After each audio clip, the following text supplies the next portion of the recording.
the problem, not just in Spain, but in many other countries with separatist movements, is a real one. And, there is a problem in Canada. There is a problem in Belgium, as you know, with potential split of the country. There's a process now in motion in the UK for a potential referendum in Scotland.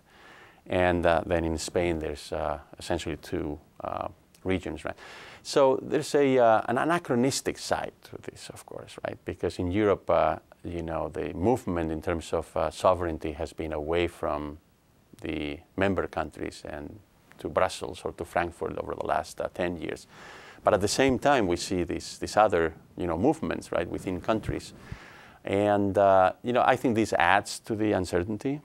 This adds to the, the reluctance of foreign investors to come in. Remember that most of the bonds that the Spanish government is selling these days are being acquired, are being bought by domestic banking institutions. This is a very dangerous aspect of the situation, which is that you're having a greater and greater proportion of the sovereign debt being owned by domestic banks. So in other words, there's this increasingly massive concentration of risk, right, within the financial sector in each of the countries affected by the problem. In Italy, we see the same development.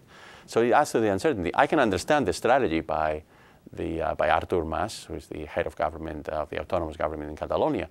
I mean, he perceives the situation as being one in which he can advance his goals.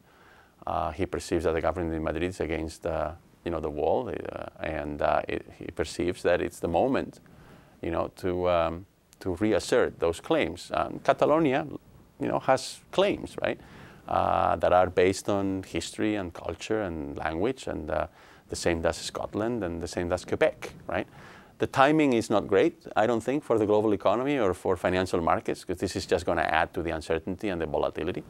But that's the reality, and I guess we need to be prepared for it.